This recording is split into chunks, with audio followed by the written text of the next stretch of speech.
Every great man or woman, anyone that was used in the Bible, had to make a decision and to make a choice and if they were going to follow God.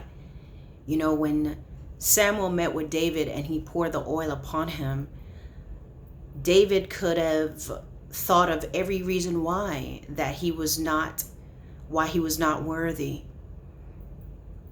And perhaps he had choice, and maybe he had some doubts in his mind. I mean, he was the youngest. He was not the most, according to how it seemed in the Bible, looking at his other brothers and things of that nature, that they had the look of being a king.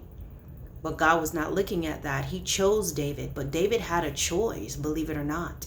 But David chose to follow after what God had called him to do, uh, despite where he stood in contrast to his brothers, his older brothers at that. And then there's Moses. Moses had a conversation with the Lord, a back and forth. He didn't feel that he was worthy, but you know what? He did actually eventually make the choice to follow God. Joseph had the opportunity to, well, it's not an opportunity, but he could have chosen to be bitter and to go against God. He could have chosen to sleep with Potiphar's wife. Why should I follow God that has me in captivity? But he made a choice to follow after God. Abram at the time, made a choice to leave his home and what he knew to follow after God.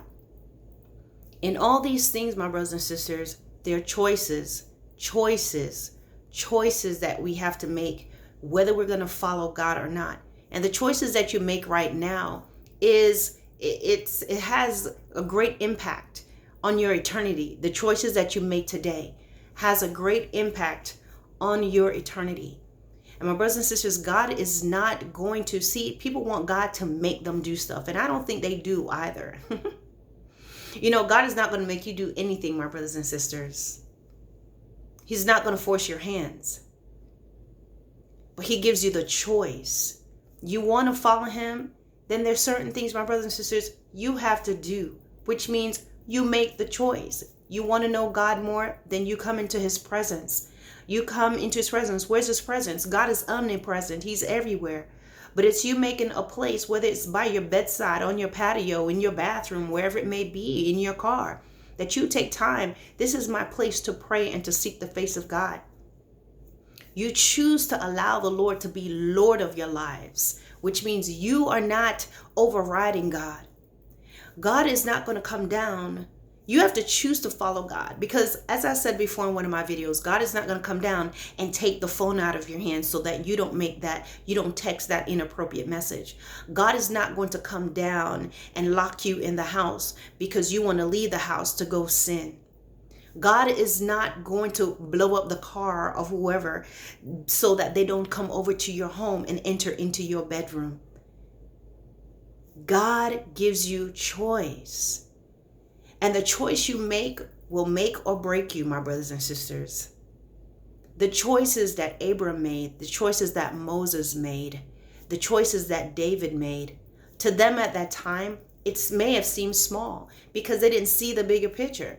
All they had to do was accept and obey God in a small instance in their lives when he spoke a word to them, to obey it.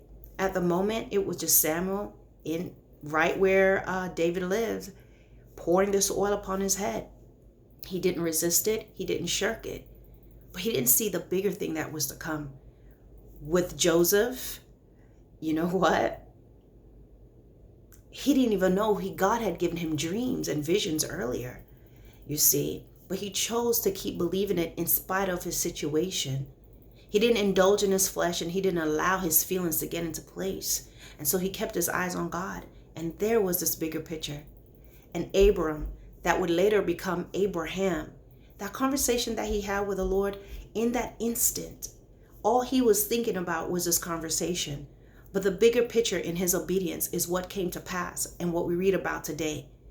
So I want you to know that your disobedience is not a small thing. You choosing to turn around and go back to sleep. You're choosing not to pray. You're choosing to walk in disobedience and not following God is not a small thing, because that small thing, that moment, that thing that you consider a small moment of disobedience and choosing something other than God, choosing another way other than God, you fail to see the bigger picture of what was to come, what God was going to bring into your life, and truly what you lost in the end. So guys, remember, our choices are a big deal.